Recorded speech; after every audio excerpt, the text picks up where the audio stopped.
Peggy 16. We have this opportunity that we wouldn't have had years ago to ship a game and then really collaborate with people outside the studio to figure out, like, what is the best version of that? Honestly, yeah, like we're building something the community has been asking for, and it's accumulation of everything that we believe the game needs to be. The upside to that is we're not holding anything back. All the feedback we've heard for the last year is, this is it, it's in Forsaken.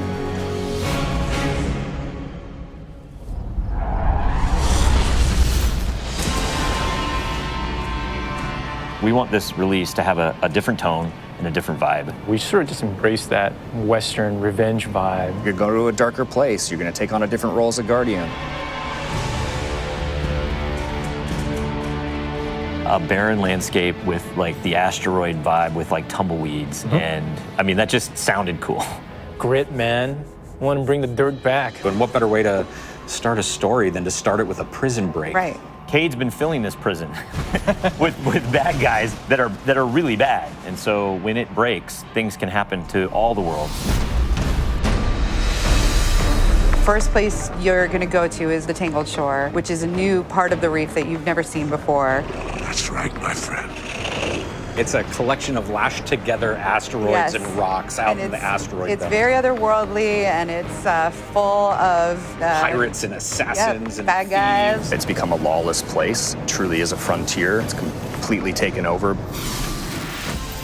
The most malevolent force there is the Scorn. They're very aggressive. They're always going to charge and push you. The Barons are the top dogs in the Scorn, and each one has gone back and like committed nefarious crimes. I think of it as the reverse Magnificent Seven, like the worst of the worst criminals. You are hunting down these different Barons. In fact, they're called Baron hunts. So one Baron is a sniper, and you have a sniper versus sniper battle with him. Another Baron is this big, giant, hulking melee character.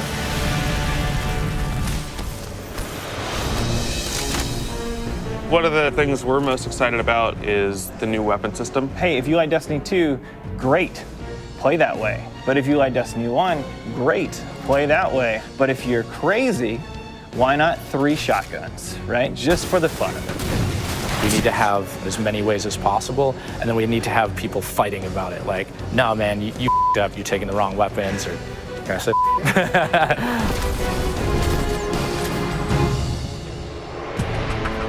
So randomals are coming back. Every single weapon is going to feel different when it drops. And we're improving the mod system, so you can customize your weapon the way you want it. We've got a whole new masterwork style system coming together where you actually are able to kind of move your levels up over time. And so there's investment back on the weapons again.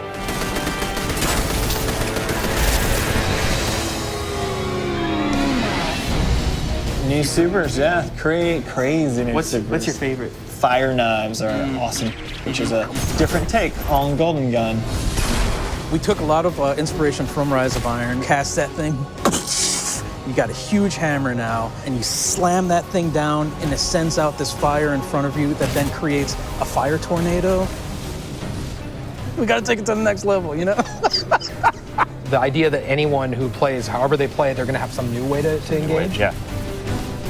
I'm in love with the new Void Warlock teleportation that's like super anime, just like We've been having great games with the Arc Warlock. Basically cast this thing, he pulls back. Yeah, and it's gonna break the game, and I think that's amazing, yeah. You know? We also wanted a new weapon type that felt meaningful, so we came up with a bow and arrow, which seems kind of crazy, but when you use it, you feel like godlike. It is utilitarian, it's fantastical, it's also sci-fi. So we have a short range bow, we have a medium range bow, we have a long range bow. We built this guy who's like supposed to be super techie. You're like, why would you ever choose a bow in a game that has an automatic, machine gun?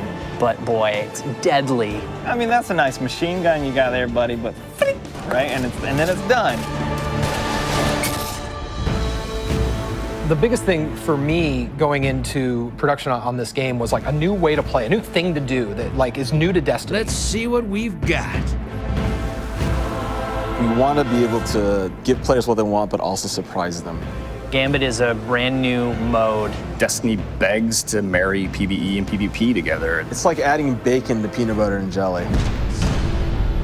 You start off being able to see the other team that you're going to compete against, so you can taunt each other, you can emote. Each team is in their own separate arena, and they're being assaulted by combatants. They're dropping motes for you to collect, you bank them. When you put them in your bank, you're gonna send a blocker over to the other side that locks their bank down. They can't put motes into it until they take out that blocker. Filling up your bank with the motes is how you summon your primeval. You burn it down, that's it, round's over.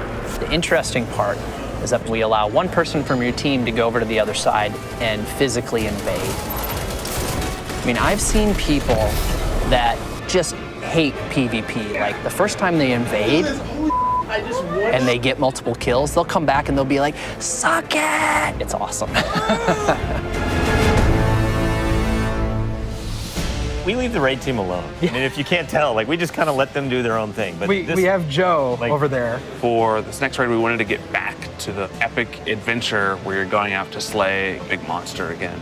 This raid has more bosses than any raid we've ever had before, and we're really excited to get players in there. The raid is actually about more than just the raid. It's about the dreaming city, the place that the raid exists. And it's an in-game destination that we've never done before. It's the awoken homeland. I could talk about the dreaming city for hours. It's like if the Vault of Glass and Dreadnought had a baby. If they were like twins. Or the twins. Yeah, that's actually more accurate. Yeah, they're like twins. If, Yeah, like, yeah, yeah. It had twins, Yeah. and then you took those twins and you put them on the doorstep of Peter Jackson, raised them as his own, and then that's the dreaming city. It is magical and weird and mysterious. It's designed to be a destination that has puzzles that you need to solve. A lot of hidden corners, lots of passageways that might not seem to exist the first time. And the raiders, they affect this destination. They change it for everyone. It's like this cyclical endgame place where there's just secrets and different activities that unveil over time. So the dreaming city that you see at launch is not going to be the same dreaming city 2-3 weeks later.